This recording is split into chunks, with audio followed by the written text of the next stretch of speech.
Nesse vídeo, a gente vai conversar sobre DLTs, blockchain, real digital e o projeto piloto do Banco Central. Vamos lá?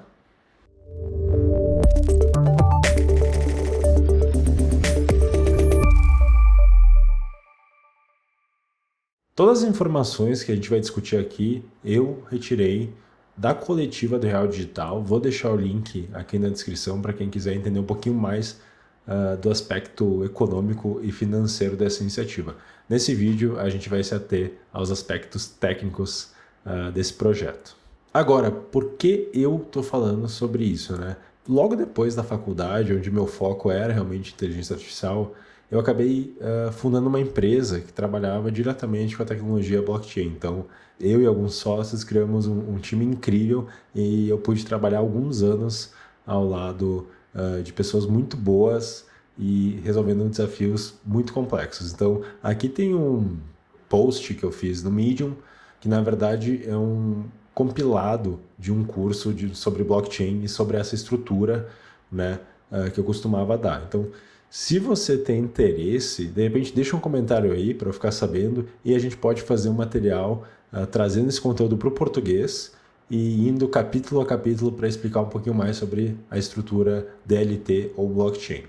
Aqui na apresentação a gente tem algumas diretrizes do Banco Central sobre o projeto piloto do Real Digital. E eu peguei especificamente essa parte onde a gente vê a solução tecnológica baseada em DLT que permita, né? A gente tem uma série de requisitos. Primeiramente, o que é DLT? Distributed Ledger Technology nada mais é do que um livro contábil distribuído. Então, o BC, né, o Banco Central, quer trabalhar com uma estrutura onde a gente possa ter a validação e a verificação de um livro contábil de forma distribuída, né? Então, a gente tem uma série de implicações de segurança, de consenso, de processamento que vem junto na escolha dessa plataforma que vai possibilitar essa verificação de forma distribuída, ou melhor, descentralizada, né? E agora a gente vai falar um pouco mais, ponto a ponto, né, de todos os requisitos que o Banco Central quis buscar na escolha dessa tecnologia. Então, primeiro requisito, registro de ativos de diferentes naturezas. Aqui, se você acompanhou os eventos dos últimos 5, 6 anos no espaço de criptomoedas, você pode fazer um paralelo bastante claro com os tokens, né? Que são criptomoedas ali criadas para determinados propósitos ou projetos dentro de uma estrutura DLT. Então, basicamente aqui, o que eu entendo é que eles querem possibilitar, né, a criação de diversos tokens para representar diferentes moedas dentro do sistema. O segundo ponto, descentralização no provimento de produtos e serviços. Aqui eu entendo que, na verdade, o Banco Central quer ter sim uma regulamentação permissionada, né? Ou seja, uma rede onde ele vai impor uma regulamentação para os seus participantes, mas dentro da execução das transações e dos contratos inteligentes que ali estão na plataforma, ele quer que realmente tenha uma certa descentralização na parte de verificação, de validação, de diversas transações entre esses participantes de forma descentralizada, tá? Terceiro ponto, interoperabilidade com sistemas domésticos legados e com outros sistemas de registro e transferência de informação e de negociação de ativos digitais regulados. Aqui traduzindo a gente quer trazer essa tecnologia, mas os bancos, o que as instituições financeiras, instituições de pagamentos já têm, já utilizam, devem continuar funcionando. Então não pode ser uma disrupção grande. A plataforma, ou melhor, a ferramenta tem que prover uma maneira fácil de integração. E aqui o quarto ponto é integração a sistemas de outras jurisdições visando a realização de pagamentos transfronteiriços. A gente está falando de dólar, a gente está falando de euro, a gente está falando de ien, né? O Banco Central, nesse projeto piloto, quer também validar essa tecnologia para trabalhar com transações, de certa forma, internacionais, né? Então, beleza. Tendo tudo isso, a gente teve uma diretriz do Banco Central sobre a questão da tecnologia que deve ser utilizada nesse projeto piloto. E a tecnologia escolhida foi a Hyperledger Besu. Vamos falar um pouquinho mais sobre o que é Hyperledger, o que é a Besu, como que ela se encaixa nessa proposta de projeto piloto.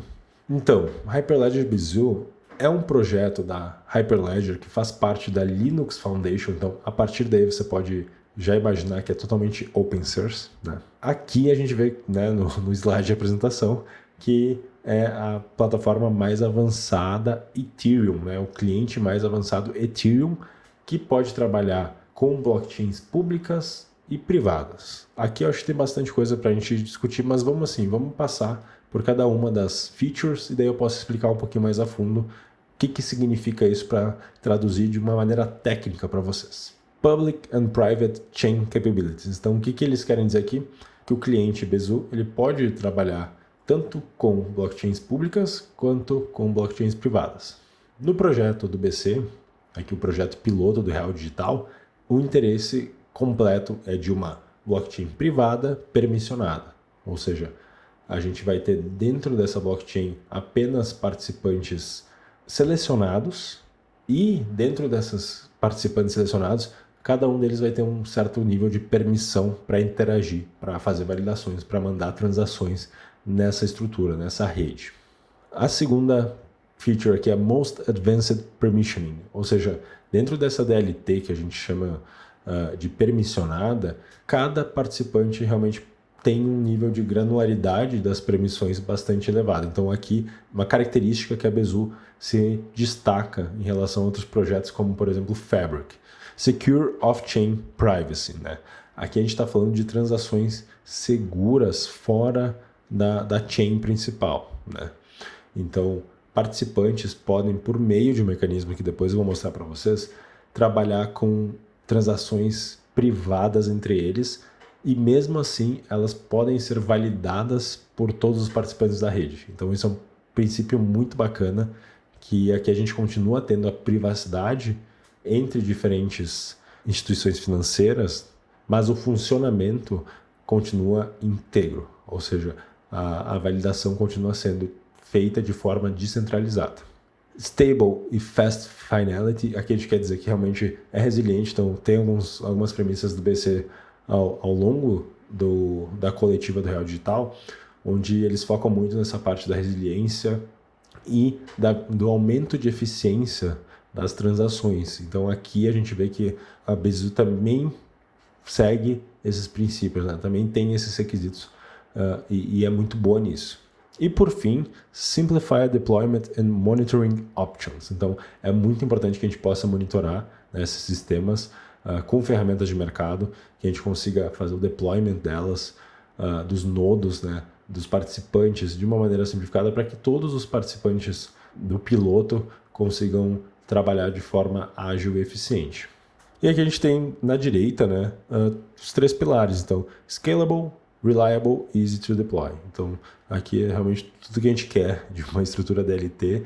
Então, que seja escalável, que seja confiável, que seja fácil de tanto fazer o deploy quanto monitorar. Então, a princípio, a Hyperledger Besu, ela marca todas as caixinhas, né, necessárias para ser utilizada nesse projeto do Banco Central. E aqui eu quero chamar a atenção para a parte das transações privadas. Como assim, numa rede descentralizada, e isso pode ter vindo na cabeça de vocês, que já tem algum conhecimento sobre o funcionamento de algumas criptomoedas, como assim a gente pode ter transações privadas dentro de uma rede descentralizada, né, de um framework onde a gente vai construir uma rede descentralizada de forma que todos os participantes consigam validar. E esse mecanismo é muito interessante da Hyperledger Besu, tá?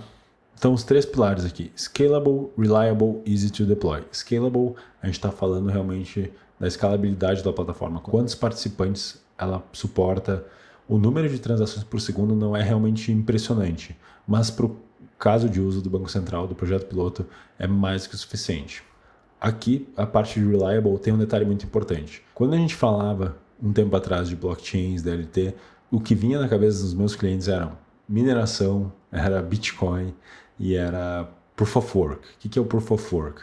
Proof of Work é aquele algoritmo de consenso, ou seja, que mantém todos os participantes da rede, de certa forma, sincronizados, decretando uma única sequência de transações como confiável e como válidas a partir do poder de processamento de cada máquina. Então aí que provavelmente vocês já viram muito máquinas de mineração, as mineradoras na China, em países onde a energia é muito barata. E aqui, Reliable, da Hyperledger Besu, não quer dizer que a gente vai precisar ter um computador pronto para minerar reais digitais na nossa infraestrutura. Tá? O protocolo utilizado para consenso não é o Proof of Work, ou seja, não é essa prova de trabalho de poder computacional, mas sim é um tipo de prova de autoridade. E essa autoridade é dada na criação da rede pelo Banco Central. Dessa forma, o consenso dos participantes da rede é realizado de forma muito mais rápida e muito mais eficiente em relação ao Proof of Work. Tendo em vista que o projeto piloto está dentro de uma rede privada e permissionada, realmente não faz sentido a gente utilizar outro protocolo que não seja Proof of Authority, né? E a Hyperledger Besu oferece algumas maneiras de implementar essa prova de autoridade. Então, a gente vai ter que ver que o Banco Central vai colocar nesse projeto piloto, mas é uma garantia que a gente tem realmente dessa reliability, né? Não só por parte da infraestrutura, mas também por parte dos validadores e participantes da rede. Aqui a gente vê o Orion. Tá? Ele é um mecanismo que possibilita o envio de transações privadas de um participante para outro. E por meio de mecanismos de criptografia, o Orion consegue garantir que as informações estão criptografadas e que possam ser validadas pelos outros participantes da rede. Okay? Aqui a gente tem um exemplo da Lisa, do Bob e da Alice. Então, são 3 participantes de uma rede, todos eles vão validar os blocos, né? Vão validar as transações desse registro contábil. Porém, em transações que forem privadas, o Orion vai estar agindo para manter a criptografia delas e a privacidade dessas transações entre os participantes. Então, isso é muito interessante a gente poder ter um cliente como a Besu, que é compatível com uma blockchain pública, com a Ethereum, e ao mesmo tempo traz todas as facilidades, né, que nos ajudam a implementar uma blockchain privada, né, uma blockchain permissionada para um piloto como o do Banco Central. Voltando na coletiva do Real Digital, aqui a gente vê exatamente quais foram as principais características que levaram o Banco Central a optar pela Hyperledger Besu. Então a gente tinha aqueles requisitos, a gente falou um pouquinho sobre algumas características da Besu e aqui a gente vai ver realmente quais foram as funções determinantes, né, que levaram à escolha dessa estrutura para o piloto do Real Digital. Primeira coisa, compatível com EVM em rede permissionada. Antes de falar um pouco mais sobre isso, eu vou traduzir, tá, alguns termos aqui. Então, rede permissionada a gente já viu o que é. EVM, Ethereum Virtual Machine. Então, é a máquina virtual que roda na blockchain da Ethereum para execução de smart contracts. Tá? Por que eu acho que isso era importante para o Banco Central? A EVM tem uma dominância muito grande no mercado das criptomoedas. Então, em qualquer momento, de 50% a 60% das criptomoedas com maior capitalização de mercado são baseadas em EVM. Tá? Isso eu acho que é importante para o Banco Central para a questão da implementação, né, da mão de obra técnica disponível no mercado. Então, caso o Banco Central optasse por uma tecnologia, de repente, privada ou licenciada, que não tivesse esse suporte, aí uma grande parte do mercado profissional, né, que já trabalha com smart contracts para EVM, poderia ficar de fora e poderia ficar bastante difícil de conseguir essa mão de obra especializada. Então, acredito que tenha sido por esse motivo que o Banco Central tenha optado por uma estrutura DLT com suporte a EVM. Tá? Não necessariamente que o Banco Central vai querer se conectar em alguma rede EVM pública tão cedo no futuro. Tá? Segundo ponto, suporte à privacidade de transações e capacidade de incorporação de módulos adicionais. O que eu entendo disso? Tá? É muito importante que exista um mecanismo para possibilitar aquelas transações privadas que a gente viu anteriormente, além de podermos implementar módulos adicionais. Né? Isso é importante. Um detalhe que não falei ainda da Besu, ela é totalmente implementada em Java, né? Então é de fácil compreensão do código e de repente modificação para implementar esses módulos adicionais. E como ela é compatível com o EVM, a gente pode implementar smart contracts, né, utilizando Solidity ou outras linguagens suportadas pela EVM. Acredito que sejam esses fatores que levaram por esse ponto aqui, né, do Banco Central dar realmente atenção para isso. Terceiro ponto, Open Source com desenvolvimento ativo pela comunidade Hyperledger. Aqui eu acredito que seja uma escolha certeira, tá? A gente tem várias estruturas de DLT privadas, né, licenciadas, e a Hyperledger, por ser da Linux Foundation, ela é totalmente open source. Tem uma comunidade ativa desenvolvendo o projeto, a gente tem empresas grandes, principalmente da área de supply chain, trabalhando com o projeto em produção. Então aqui eu vejo como uma escolha muito certeira, tá? Um ponto, uma funcionalidade muito importante para que a gente consiga ter prosperidade nesse projeto. Quarto ponto, existência de diversos fornecedores de TI Brasil e exterior. Eu até concordo na questão do exterior. No Brasil a gente não vê tanto mercado assim para trabalhar com DLTs, blockchain e EVM, tá? Então aqui eu acredito que possa ser uma coisa que a gente vá formar, né? Ou que a gente possa buscar com mais abundância no exterior. Aqui ainda vejo de maneira mais isolada software houses ou consultorias específicas que trabalham com Solidity, que trabalham com EVM, que trabalham com Hyperledger, Besu, tá? Mas, de certa forma, é uma coisa que tende a crescer. E por ser open source, facilita muito o crescimento. Então, aqui, acho que é um ponto também interessante, porque mesmo que a gente não tenha um ecossistema tão maduro e robusto agora, não vejo como uma possibilidade tão distante a gente desenvolver esse ecossistema aqui no Brasil também. E o quinto ponto, plataforma com projetos e produção. Então isso aqui é interessante porque várias empresas grandes já utilizam isso majoritariamente na área de supply chain em produção, mas a gente tem vários países trabalhando com projetos pilotos semelhantes ao Real Digital, né? E tudo isso dá um certo respaldo para a escolha do Banco Central. Aqui vocês podem ver um mapa com as iniciativas de CBDC, que é Central Bank Digital Currency, que utilizam plataformas da Fundação Linux, né, pela Hyperledger, e em específico o status, né, de cada uma dessas iniciativas, desde cancelado até lançado. Então a gente tem tanto a Besu quanto a Fabric, a Iroha. Então tem alguns produtos, algumas plataformas do ecossistema Hyperledger aqui em utilização, e a gente pode ver que em grande maioridade a gente está falando bastante de Besu e de Fabric, né? E a Besu, na minha opinião, ainda é uma opção mais acertada do que a Fabric, no sentido da compatibilidade com o EVM, da construção de smart contracts em Solidity e de toda a movimentação que a gente vê por não só instituições financeiras e bancos centrais, mas também projetos de supply chain, né, utilizando essa tecnologia. Então, dentre Fabric e Besu, ainda concordo com a escolha do Banco Central para esse projeto piloto ser realizado com a tecnologia Besu. Então, aqui eu queria fazer um roundup, né? A gente viu ali os aspectos que determinaram essa decisão do Banco Central. A gente fez algumas comparações, tentei explicar alguns conceitos de forma bem ampla para vocês. De novo, se vocês tiverem mais dúvidas sobre a estrutura DLT, blockchain, EVM, deixa um comentário aí para eu fazer um conteúdo específico para isso, baseado nos meus cursos, tá? E aqui, para finalizar, eu queria falar dos desafios.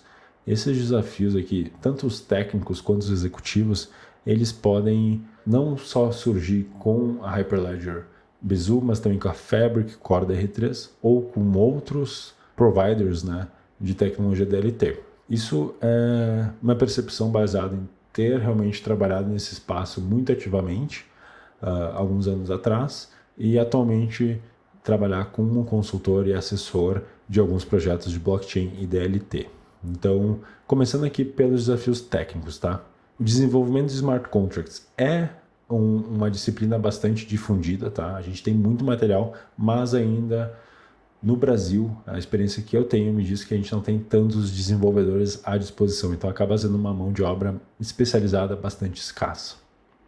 Monitoramento da infraestrutura do Hyperledger Besu. Ele tem algumas ferramentas de monitoramento embutidas que a gente pode realmente plugar na plataforma, mas ao mesmo tempo pode ser um desafio a gente entender essas métricas. Então é necessário ter uma ambientação, um nivelamento técnico nessa plataforma. otimização de desempenho e escalabilidade. Aqui a gente está trabalhando com uma plataforma em Java, então toda a questão do gerenciamento de memória, da execução da JVM, a gente pode sim trabalhar com monitoramento para entender e talvez prevenir possíveis gargalos, tá? Segurança e privacidade dos dados. Só porque a gente vai estar trabalhando com a Hyperledger Besu, que por si só, seu algoritmo de consenso vai passar realmente a confiabilidade dos dados, não quer dizer que a gente não precisa se preocupar com a privacidade e com a segurança da nossa infraestrutura. Integração com APIs e serviços externos. Isso é muito importante, tá? A partir do momento que a gente trabalhar no piloto, que a gente colocar em prática isso, quais são as melhores práticas para a gente trabalhar com a integração de sistemas legados e APIs de terceiros, né? Então isso é um cuidado que a gente tem que também trazer a disciplina de arquitetura de software para resolver muitos desses problemas que podem surgir ao longo do tempo. E por último, gerenciamento de transações e consenso. A gente sim vai estar trabalhando com uma plataforma que resolve isso para nós. Mas, da mesma forma, é muito importante que o desenvolvedor, que o técnico, tenha conhecimento em como funcionam as transações e como funciona o algoritmo de consenso para evitar dores de cabeça. Então, é um nivelamento técnico, sim, é um pouco menos voltado a código e mais voltado a conceito, mas é uma coisa que eu vejo que no mercado a gente tem muita confusão a respeito disso. No lado dos desafios executivos, a gente tem alguns desafios que são bem importantes, que me deparo bastante, tá? Os impactos do uso da blockchain. Então, é um sistema, sim, mas é um sistema que tem um funcionamento, de certa forma, diferente. A gente tem que se adaptar ao uso da blockchain e da DLT. Governança e conformidade regulatória. Isso é muito importante no sentido de como que, de repente, a gente pode trabalhar com inconformidades numa estrutura imutável. Então, a gente tem realmente que prestar atenção nisso, prestar atenção nessa parte de governança e nessa parte regulatória ao mudar de tipo de sistema, né? Ao trabalhar com outro sistema. Estratégia de comunicação interna e externa. Então, o BC está dando uma aula de como se faz isso, mas internamente a gente também pode fazer isso para quê? Para encontrar oportunidades onde a gente pode entender o uso da tecnologia da Hyperledger Besu em outras áreas da nossa empresa, para obter os mesmos benefícios que o Banco Central vai conseguir com a implementação do Real Digital em cima de uma estrutura DLT. Planejamento e alocação de recursos. Aqui é muito importante na questão não só de pessoal, mas também de infraestrutura e também de estratégia. Então a gente não pode entrar nisso como executivo sem uma estratégia que vai estruturar a nossa jornada com frameworks e sistemas DLT e blockchain. E por último, identificação e mitigação dos riscos. Então, mesma coisa que eu comentei previamente para os técnicos, né? Só porque a gente está utilizando uma plataforma que tem um algoritmo de consenso, que é descentralizada e tem uma verificação em conjunto, não quer dizer que a gente não tenha que trabalhar para identificar e mitigar os riscos. Eu sei que aqui acabei falando bastante coisa, talvez você não tenha conhecimento sobre todos esses conceitos. Eu tentei fazer um overview bem amplo e de certa forma, justificar aqui a escolha, que na minha opinião foi certeira para a realização desse projeto piloto, do Banco Central, né? A gente tem várias tecnologias, várias plataformas disponíveis, mas realmente a Hyperledger Besu ela atende não só os requisitos do Banco Central, mas também de outros bancos centrais que estão em realização de provas de conceito, também de projetos piloto, de diferentes partes do sistema financeiro de cada país. Se você gostou desse vídeo, deixe seu like, inscreva-se no canal, compartilhe esse vídeo se você tem algum amigo que trabalha no mercado financeiro, para que ele talvez tenha essa percepção técnica do que está realmente acontecendo. A gente tem vários vídeos no YouTube que dão uma perspectiva econômica e financeira, mas nem tantos de uma perspectiva técnica, então agradeceria muito se vocês pudessem compartilhar. Se você tem alguma dúvida, algum comentário ou quer entrar em contato, acessa aqui a descrição, vai ter todos os meus contatos ali, manda uma mensagem, vamos discutir sobre isso. Se você tem interesse por aquele conteúdo de blockchain voltado a uma parte técnica mais iniciante, deixa um comentário aí para eu tentar organizar um material bacana também para a gente postar de repente aqui de forma gratuita no YouTube. Também vou deixar aqui na descrição a minha newsletter, então se você tem interesse sobre DLTs, blockchain, AI, ChatGPT, se inscreve lá que a gente está fazendo um trabalho bem legal para passar as novidades em português semanalmente. E até a próxima.